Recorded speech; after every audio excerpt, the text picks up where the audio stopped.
किसी दूर गांव में मोहन नाम का एक व्यक्ति रहा करता था।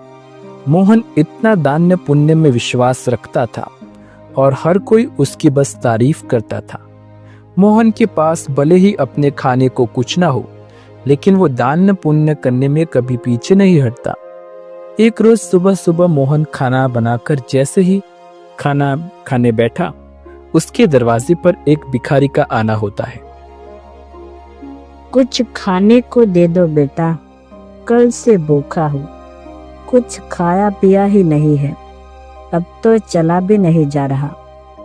अरे काका, अंदर आइए, आप मेरे साथ बैठकर खाना खा लीजिए। अरे इतने खाने से मेरा पेट नहीं भरने वाला। कोई बात नहीं, मैं आगे मांग कर खा लूंगा। तुम खाना खाने बैठो तो खा लो। अच्छा काका, ये सारा खाना आप ही खा लीजिए, मैं भूखा रह लूंगा क्योंकि रात में मैंने खाना खाया था। इतना कहकर मोहन अपनी थाली उस भिखारी की तरफ बढ़ा देता है। भिखारी भी खाना देखकर दोनों हाथों से जल्दी जल्दी खाने लगता है और खाना खाने के बाद भिखारी मोहन को ढेर सारा आशीर्वाद देते हुए कहता है, भगवान तुम्हें हमेशा खुश रखे बेटा, तुमने अपने हिस्से का खाना मुझे खिलाया है। आजकल ऐसे दानवीर लोग मिलते ही कहाँ है। तुम्हारा भला हो। इतना कहकर भिखारी वहां से चला जाता है। लेकिन मोहन को भी भूख लगी थी।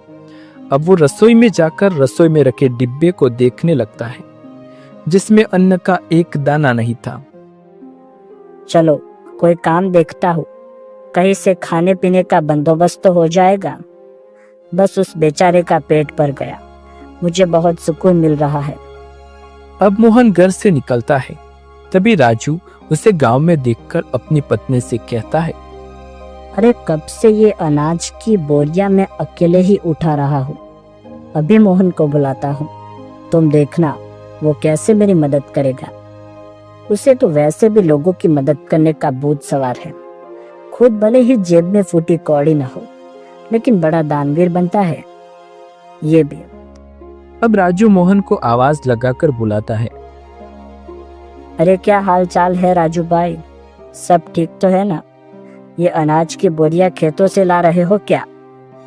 अरे हाँ हाँ, खेतों से अभी 10 बोरियां और लानी है, लेकिन मैं बहुत थक गया हूँ। तुम थोड़ा हाथ बटा देते तो मेरा काम जल्दी हो जाता। अरे क्यों नहीं, चलो चलो, मैं आपके साथ मिलकर खेतों से आपके घर तक बोरियां पहुंचवा देता हूँ। बड़ा ही बेवकूफ है और इससे बेवकूफ बनाना भी आसान है। चलो, इसी बहाने मेरी मदद हो जाएगी और थोड़ा आराम भी मिल जाएगा। इतना कहकर राजू मोहन से अब कई सारी बोरियां खेत से घर रखवाता है। लेकिन मोहन तो भूखा था, उसे भूख भी बहुत तेज लग रही थी।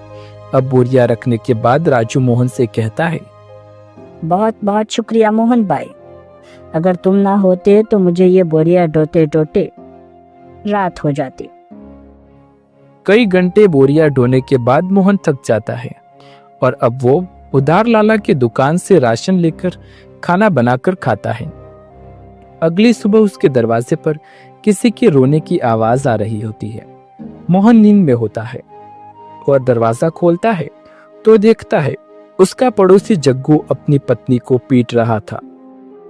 अरे अरे जग्गू, तुम अपनी पत्नी को इस तरह क्यों मार रहे हो?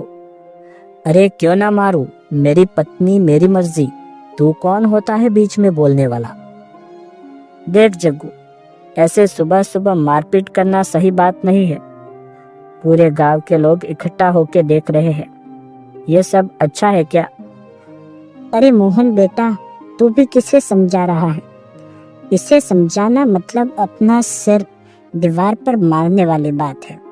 जरूर सुबह सुबह कमला से पैसे मांगने के लिए लड़ रहा होगा। पीने को पैसे नहीं होंगे ना इसके पास। अरे बोढ़िया चुप कर, ज्यादा बोलने की जरूरत नहीं। राम राम राम, आजकल के बच्चों को तो अपने से बड़ों से बात करने की तमीज ही नहीं है। अरे मैं तो तेरी माँ की उम्र की हूँ, अरे तू है कि मुझसे बदतमीजी से बात कर रहा है?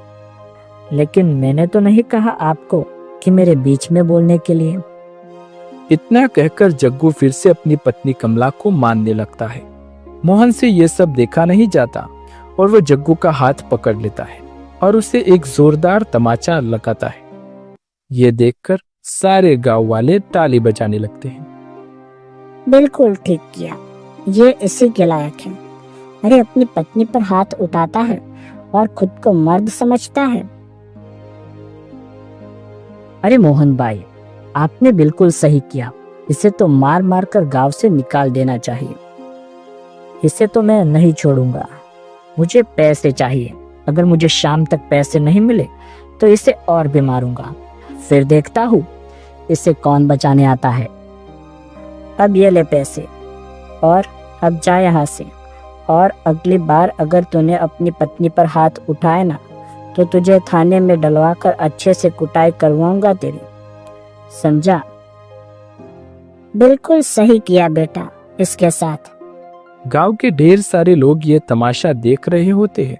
उनमें से एक औरत मोहन से कहती है, आप सच में बहुत नेक दिल है।